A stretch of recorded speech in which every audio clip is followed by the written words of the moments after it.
माँ की तस्वीर देखी तो सर झुक जाता है, मगर जो बेटी घर आए तो हमारे देश में रोज करीब 2000 अभागी बच्चियों से उनकी जिंदगी छीन ली जाती।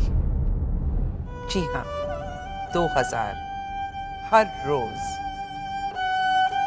माँओं की पूजा करने वाला देश बेटियों की जान का दुश्मन कैसे हो सकता है? उसे एक मौका दीजिए, वो आपके घर में खुशियां लाएगी, आपका सर। इसी पत्रकार ने हमें एक बात और कही, और वो बात क्या है, वही बात मैं आपके सामने रखना चाहती हूँ।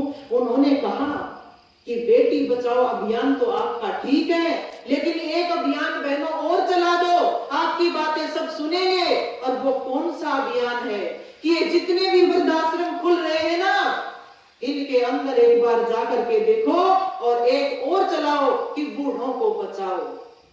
आज जो शिक्षा के नाम पर हम एक गांव से पलायन करते जा रहे हैं हर रोज, और वहां जाकर के भी किस प्रकार का एक जीवन जी रहे हैं, जिसको एक मैं कह सकती हूँ एक संकीर्णता दिमाग में घुस गई है, और एक बूढ़ों के प्रति जो एक उपेक्षा का भाव हमारा होता जा रहा है, वो आज सोचनीय है।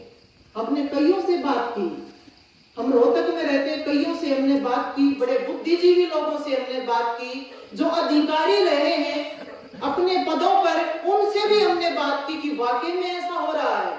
बोले बेटी 80% बूढ़ों के साथ आज यही हो रहा है कि उन बच्चों के जो है उनका व्यवहार, उनसे वो इतने उपेक्षित हो रहे हैं कि समय पर उनको जो है इस प्रकार की ना दवा मिलती है, ना दुआ मिलती है, ना उनकी सेवा हो रही है। आज जरूरत इस बात की है, कहाँ तो हमारे ऋषियों ने ये कहा था कि जो है पितृ यज्ञ, उसके साथ की माँ बाप की हम सेवा करें, उसके साथ यज्ञ जोड़ दिया कि वो पितृ यज्ञ होता है। तो इस प्रकार अगर हम बूढ़ों की उपेक्षा करके चलेंगे, बूढ़ों को हम जो है उनकी सेवा नहीं करेंगे, तो ना तो घर में यश आ सकता है, ना जो है धन आ सकता है, ना हमारे घर में आयु हो सकती है, ना विद्या हो सकती है।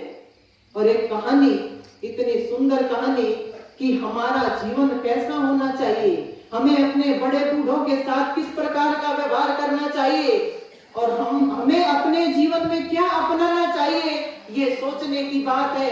एक बहुत ही अच्छा संस्कारी घर, और उसके अंदर हर रोज यज्ञ का आयोजन होता है। तो जिस घर में इस प्रकार यज्ञों के आयोजन होंगे, बूढ़ों की सेवा होगी, बच्चों को संस्कारित बनाया जाएगा, वहां का वातावरण किस प्रकार का होगा। और ऐसे वातावरण में गृहस्थ में जो है 3 देवता आते हैं, और वो देवता कौन से हैं? एक यश देव, एक धन देव और एक सत्य देव। ये तीनों देवता आते और आकर के कहते हैं कि हम भूखे हैं, हमारी सेवा करो। उस परिवार में, क्योंकि वो तो बड़ा याजिक परिवार था, उनकी खूब सेवा शुश्रूषा होती है, अच्छे बिस्तर उनको दिए जाते हैं, अच्छे बहुत अच्छी से जो है उनका आतिथ्य सत्कार किया जाता है। और उन्होंने एक बात कही, उन्होंने ये कहा कि हमें जो है 3 हम अलग अलग हैं, एक यश देव है, एक धन देव है और एक सत्य देव है। आपको जो है एक को चुनना है, आप किसको चुनेंगे? तो उन्होंने कहा जाकर के वो बातचीत करते हैं, और क्या कहते हैं, आपस में बातचीत क्या की, उन्होंने कहा कि धनदेव को हम बुला ले कि नहीं। अगर धनदेव को बुला लिया तो यश देव भी चला जाएगा और सत्य देव भी चला जाएगा। फिर उसके बाद कहा कि यश देव को बुला ले कि नहीं, अगर यश देव को बुला लिया तो धन देव भी चला जाएगा और सत्य देव भी चला जाएगा। तो फिर उन्होंने ये चर्चा की कि क्यों ना हम सत्य देव को बुलाएं, क्योंकि जब घर में सत्य देव आ जाएगा तो यश देव भी अपने आप आ जाएगा और धन देव भी अपने आप आ जाएगा। कहने का मेरा मतलब ये है कि घर का जो वातावरण है वो सत्य के रास्ते पर जब चलता है ना, घर का वातावरण सत्य में होता है, सब जो ईमानदारी से काम करते हैं, नियमों में बंद करके काम करते हैं, तो उनके घरों में अपने आप यश आता है और अपने आप धन आता है। बड़े बुजुर्गों की जिस घर में सेवा होती है, अच्छे से उनकी शुश्रूषा की जाती है।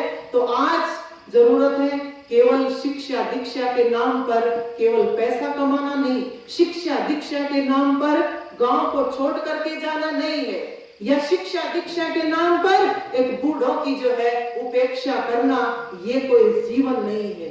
आज इनके ऊपर विचार करने की आवश्यकता है कि कल को हमें भी बूढ़ा होना है और हमारे साथ किस प्रकार का व्यवहार होगा। बहुत सारी कहानी जो है वो चलती है और आप अच्छे से पढ़ते भी हैं। तो आज हमें यह भी संकल्प लेना है कि बड़े बुजुर्गों की हम किसी भी प्रकार से उपेक्षा करके ना चले। ये छोटी छोटी बातें हैं।